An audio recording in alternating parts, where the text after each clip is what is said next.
How would you feel? My story began after my military service. I sustained severe amounts of trauma, which led to PTSD, or complex PTSD. And the trauma was so severe that it triggered a massive autoimmune response that destroyed my autonomic nervous system.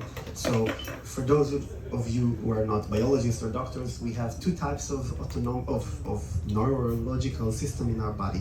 One is somatic, I can control my hands, I can speak and so on. And one is autonomic or automatic.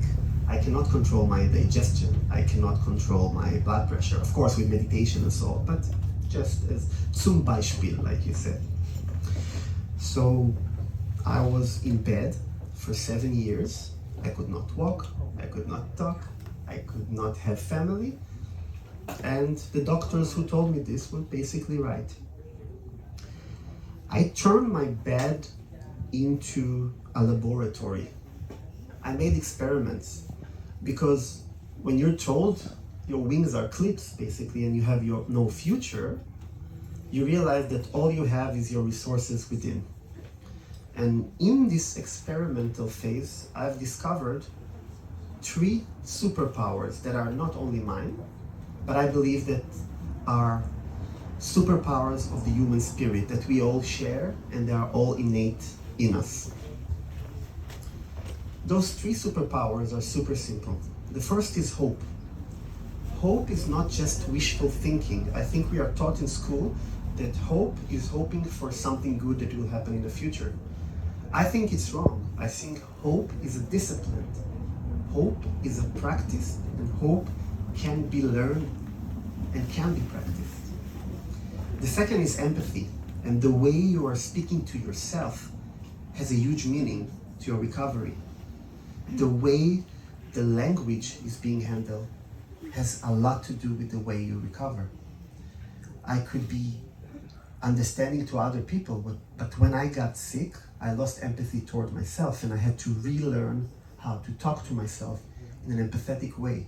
And later on, to understand and be empathetic for the doctors and nurses who gaslighted me and treated me wrong. I could see their side. The last superpower we all have is resilience. And resilience is not just the ability to bounce back from a crisis. This is how the dictionary calls it. I'm afraid to tell you we cannot come back. Unless somebody invents a time machine, there is no way to come back. But there is a way to learn from this experience and use the internal resources to our own advantage. I want to challenge you today with 3 takeaways.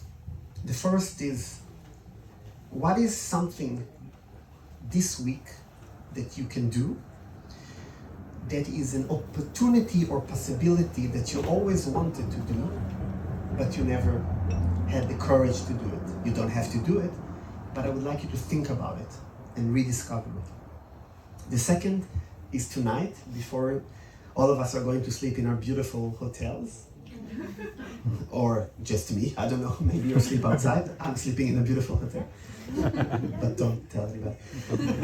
I want you to do something kind for yourself. It can be reflection, it can be meditation, it can be eating something you like I had very late at night pizza and I regretted it, but it was a form of self-care.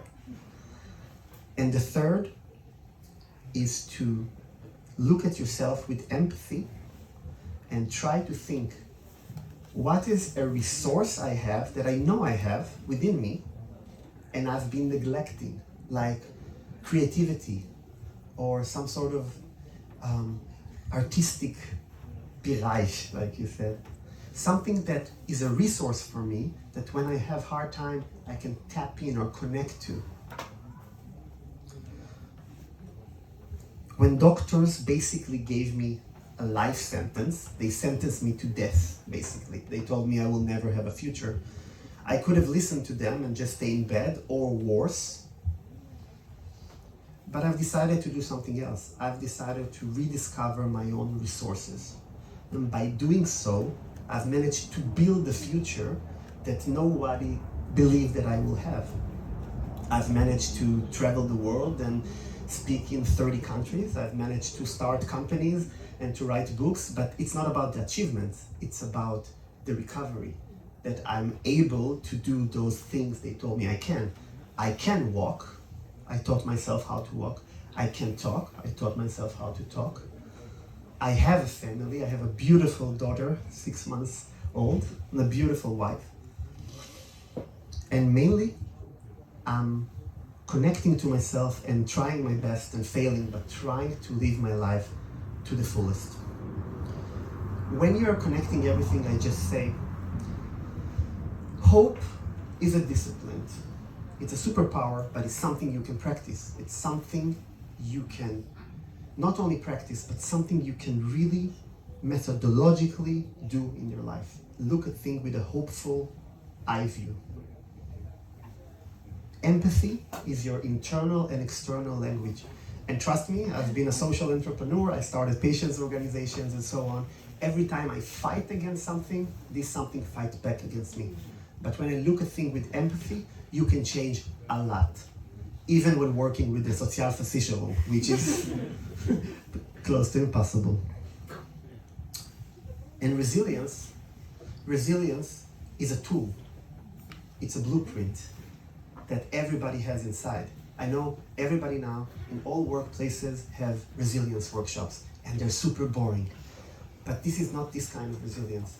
It's really the connection of hope as a discipline, empathy as a language, and resilience is a tool. I really think that each and every one of you should not be limited by the circumstances in life. I know it's easy to say sometimes. I suffer from 8 different diagnoses of chronic illness and mental illness. We cannot go back, but we can really try to make our life better for the future. Hope is your discipline. Resilience is your tool. Empathy is your language. You're the architect of your life. Now go build. Thank you.